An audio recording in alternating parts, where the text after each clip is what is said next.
નમસ્કાર મિત્રો, આજે 2 નવેમ્બર 2025 ગઈકાલે સોશિયલ મીડિયામાં અને ટીવીના માધ્યમથી મેં એવા સમાચાર જોયા કે એક શિક્ષકને ધરપકડનું વોરંટ કાઢવામાં આવ્યું મામલતદાર દ્વારા. અને ધરપકડનું વોરંટ એટલે કાઢવામાં આવ્યું કે હમણાં ગુજરાતમાં SIR એટલે કે ખાસ સઘન સુધારણા, મતદાર યાદીની સુધારણાનો પ્રોગ્રામ લોન્ચ થયો છે. એટલે કે આખા ગુજરાતની મતદાર યાદીને સુધારવા માટેનો પ્રોગ્રામ હાથ ધરવામાં આવ્યો છે. અને આપણે ત્યાં સ્વાભાવિક રીતે મતદાર યાદીનું, બૂથ મેનેજમેન્ટનું અને ચૂંટણીનું મોટાભાગનું કામ શિક્ષકો સંભાળે છે. આમ તો આ ગુજરાતની ક્રૂર અને સંવેદના વિહીન સરકાર જે છે એણે શિક્ષકની ગરિમા ઘટાડવામાં કંઈ બાકી નથી રાખ્યું.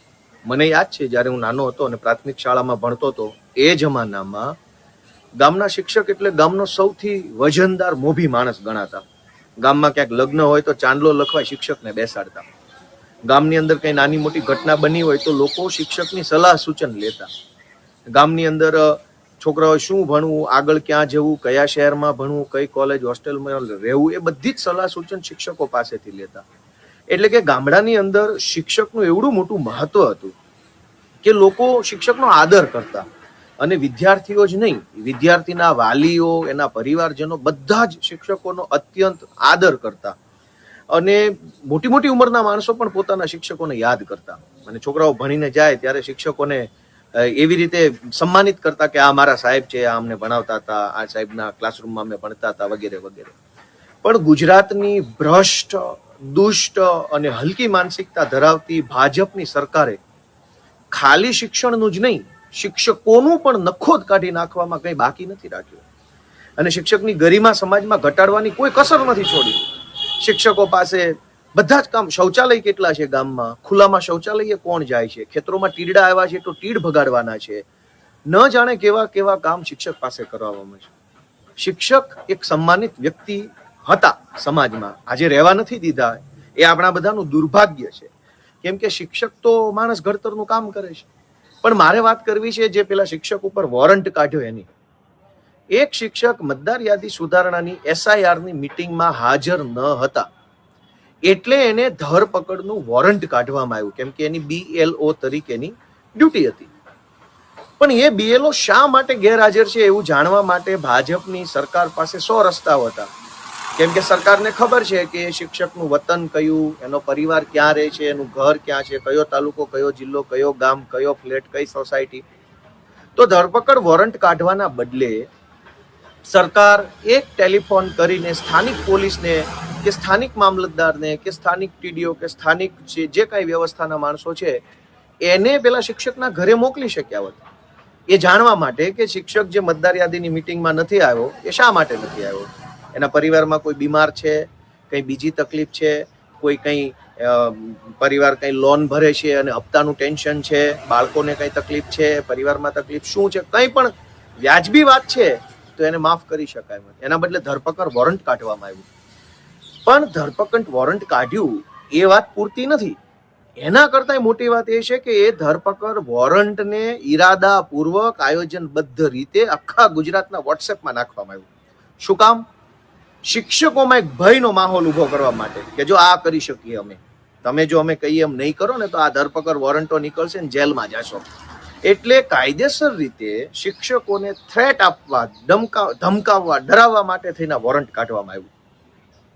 એક શિક્ષક છે એની પાસેથી 100 કામ સરકારે લેવા છે, પણ શિક્ષકને જ્યારે કંઈક તકલીફ હોય, અગવડતા હોય, એને પગાર બાબતની વિસંગતતા હોય, બદલીને લઈને કોઈ પ્રશ્નો આવતા હોય, પ્રમોશનને લઈને કોઈ પ્રશ્નો હોય, એના ઉચ્ચતમ પગાર ધોરણ મેળવવા માટેના પ્રશ્નો હોય કે બીજા ત્રીજા પ્રશ્નો હોય, ત્યારે તો સરકારે નથી સાંભળવા.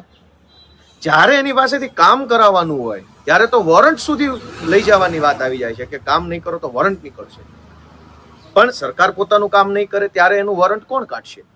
સરકાર જ્યારે શિક્ષકોની ગરિમા ઘટાડવાનું કામ કરશે, શિક્ષકો પાસે ભીડ ભેગી કરાવવાનું કામ કરે છે, શિક્ષકો પાસે રાજકીય તાઇફા કરાવવાનું કામ કરે છે, શિક્ષકોનું સમાજમાં સન્માન ઘટે, શિક્ષકોનું મહત્વ ઘટે, સમાજની નજરોમાંથી શિક્ષકોનું સ્થાન નીચે આવી જાય, એવા પ્રયત્નો જ્યારે ભાજપની સરકાર કરતી હોય ત્યારે ભાજપનું વોરંટ કોણ કાઢશે?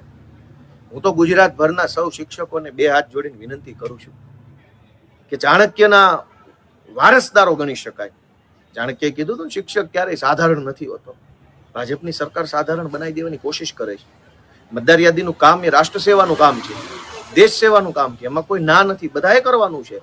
ખાલી BLOએ નહીં, રાજકીય પક્ષોએ પણ એટલી જ જવાબદારીથી કામ કરવાનું છે. કેમ કે આખરે તો ચૂંટણી રાજકીય પક્ષોએ લડવી છે, નેતા એને બનવું છે, સરકાર એને ચલાવવી છે. જે કાંઈ લાભ મળે, સરકારના વિશેષાધિકારો મળે, એને ભોગવવા છે. શિક્ષકે ક્યાં ભોગવવાના છે? તો રાજકીય પક્ષોની જવાબદારી શિક્ષક કરતા 1000 ગણી મોટી હોવી જોઈએ. દરેક પાર્ટીની, દરેક નેતાની હોવી જોઈએ. શું કામ ન હોવી જોઈએ?